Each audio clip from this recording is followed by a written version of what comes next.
Hello everyone, in this video I'm going to show you how to transfer USDT from one Trust Wallet account to another Trust Wallet account. Before we get into it, make sure to like this video and subscribe to our channel for more crypto related videos.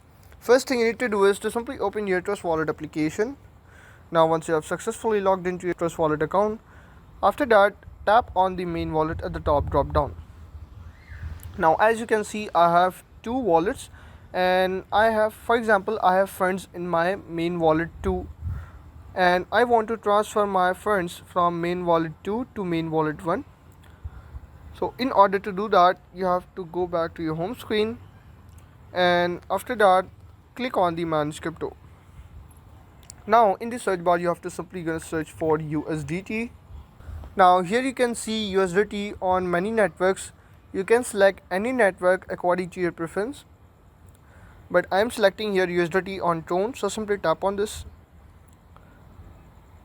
After that you just need to tap on the sign button.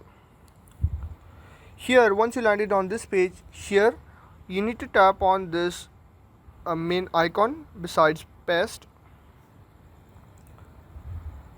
Once you landed on this page, here you will need to tap on this address book logo, and once you tap on this, here you can see my main wallet 1 option, so you just need to tap on this option, and as you can see it will automatically paste your main wallet 1 address in this address bar. And after that you just need to enter the amount of USDT you are transferring from main wallet 2 to main wallet 1. You just need to tap on the next button at the bottom. It will take up to 2 to 3 minutes to transfer your USDT from one Trust Wallet account to another Trust Wallet account. And that's how you can transfer USDT from one Trust Wallet account to another Trust Wallet account. If this video helped you out, make sure to like this video and subscribe to our channel for more crypto related videos.